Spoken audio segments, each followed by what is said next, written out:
needs no introduction. At Jay Bilas on Twitter, a must follow, of course.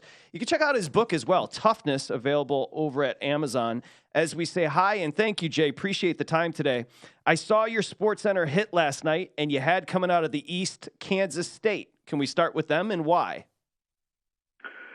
Well, I think they have the best 1-2 punch in the region with Marquise Noel and Keontae Johnson.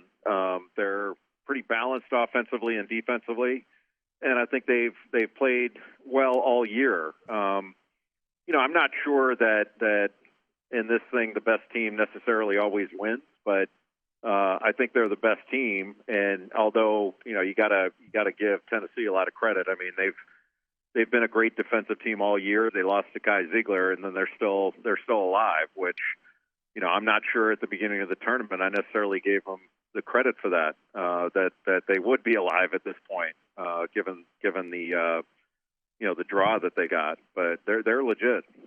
Jay, UCLA Bruins and the Bulldogs. Who do you have winning this game?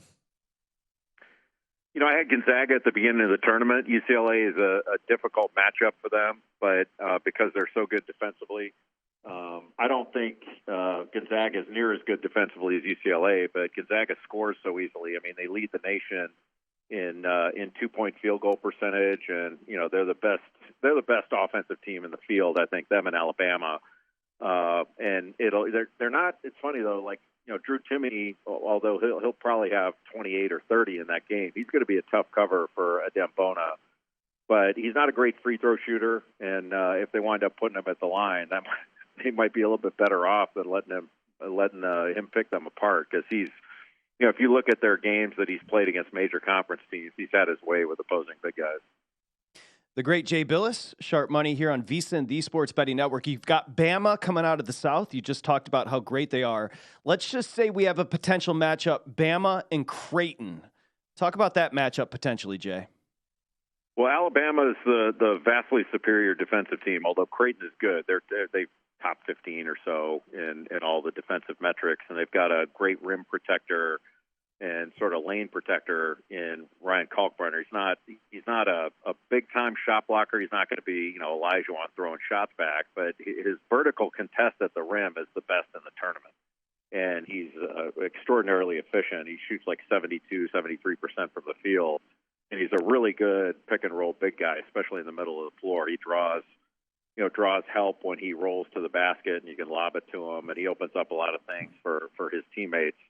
But they're very good offensively. They're not a big-time rebounding team on the offensive end. They're not going to get a lot of second shots, but they do get some long rebounds because they shoot a good number of threes. But they're impressive. Ryan Nembhard is Andrew Nembhard, the point guard from Gonzaga a couple of years ago. It's his little brother, and he's really good. He's coming off like a 30, 31-point game in their last one. And I think their wings are really good defensively. So they don't have a ton of depth off the bench, but after that, they got beat pretty bad by Xavier in the Big East tournament, but in the semis I think it was. But after that, they've played really well, and I thought they got a really good draw. So they'll be a tough out for Alabama if it winds up being them. Jay, two-part question. If you're Chris Del Conte, the AD at Texas, do you make Rodney Terry your full-time coach? And also, what do you like about this Horns team that I think has been tremendous all year long in terms of their physicality? On the Rodney Terry thing, there's no wrong answer there. I think for any program that's heading into the future, you want to get the best person and for the job. And that very may well be Rodney Terry. He's a terrific coach and a terrific guy. He's been a head coach before at both UTEP and Fresno State. He knows Texas like the back of his hand after having worked for Rick Barnes for so long. But it's not like back in the day where I hear some of my colleagues, and look, everybody's entitled to their opinion. I'm not saying anybody's right or wrong, but nobody that moves the chair over, quote unquote, deserves the job because they guided the ship into the harbor. It's just not the way this thing works. And because if is anybody saying that if Texas had the chance to get Bill Self to move from Kansas to Texas, they shouldn't take that? I think you have to get the best person for the job, and they're going to have some choices there. But Rodney Terry would be an outstanding choice. He's terrific.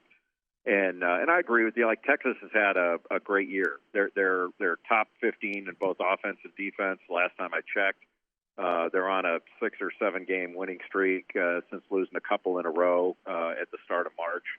And they've got dynamic guards, and then the big difference in their team, and they've got a really good wing in Timmy Allen. And they've got bench strength with Sir Jabari Rice, but the biggest impact has been of late Dylan Dessou, who transferred in a year and a half ago from Vanderbilt. And he got hurt at Vanderbilt mid-season, mid-conference season. He was leading the SEC in rebounding at the time. And now he's becoming kind of a confident offensive weapon. And I don't know how many games it's been, but it's been 5 or 6 games where he's been really difficult to deal with and been almost a different player in his ability to score when he's not sort of the drop-off guy or scoring off of someone else's action. They're giving him the ball, and he's going out and getting the bucket. So he's been great. Talking to Jay Bilas. Jay, somebody you know very, very well, Coach Tom Izzo. These aren't the Flintstones he's coaching, yet he's back in the Sweet 16. Why? Why is he so great? Well, he's been great forever. He's just good at figuring things out. I think he's adapted really well. He's got a different kind of team. They're not great at anything, but they're really good at most things. It's not one of his more powerful rebounding teams. They don't get a ton of second shots, and they're okay. Like they're solid on the glass, but they're not spectacular. And usually they're spectacular. But this team can really shoot it. They shoot the three well. They can spread the floor on you. They're not a driving team. They don't shoot a ton of free throws, although it's gotten better of late. They're getting to the free throw line more. But Tyson Walker, who transferred in from Northeastern a couple years ago, is really good defensively. He's an excellent jump shooter that's made he's their best 3-point shooter. But no, Joey Hauser's made the most, but I think actually Tyson Walker's a little bit of a better shooter. But their fours can spread the floor, and they can put Malik Hall in there, and they can play a small lineup. They can put Mady Sissoko in there, the starter, and he's a solid big guy. I don't think they're a powerful team, but they're a really good team, and they could very well beat Kansas State. Honestly, I'd be surprised if they were the Final Four team out of that group. I would put both Tennessee and Kansas State a little bit ahead of them, but they're still there, and if they're still there, that means they can do it. Jay, all the 4- and 5-star kids compete against each other at the high school and the AAU level, but a kid like Walker from Northeastern, he moves up. And we've seen some success from these types of players. Do you think we'll continue to see that? Because I feel like maybe that evaluation is not as easy. Well, it's not the evaluation. It's just, they're players that, Tyson Walker's small, and he was small coming out of high school. And it's not like everybody missed at him. He just got consistently better. And sometimes rather than going to a bigger place and sitting on the bench and being a role player, he got to be the guy at Northeastern, and he developed the personality and the ego of a lead dog. And then he transferred when he was ready to a higher level. And that's one of the positives of the transfer portal that you never hear about. You seem to hear about from the coaches, people don't want to deal with adversity and they don't care about commitment. None of that's true.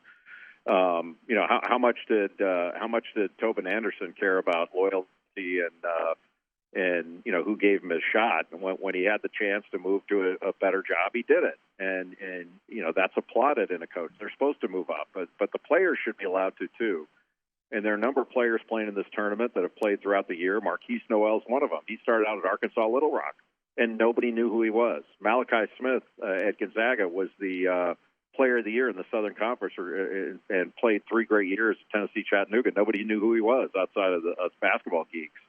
And they get a chance to move up and play on a bigger stage and show they can really play. And I don't think they should be denied that. Recruiting's changed too. Now, if you can go get one of these players, if you can get Tyson Walker, why take as many freshmen that you have to wait on? You can take one freshman and one Tyson Walker, and you're in pretty good shape for the long run and for now. So it's changed things, and it's going to change things for high school players and their decisions. You're going to see a lot more guys go to the quote-unquote lower level and then transfer up. And you're going to continue to see guys that don't play at the major level that are going to transfer down and make somebody really happy when they do. Jay Bilas, Jay, you're the best. We'll watch you on ESPN. Thank you very much. Thank you. Go to VSiN.com/subscribe to become a VSiN Pro subscriber today.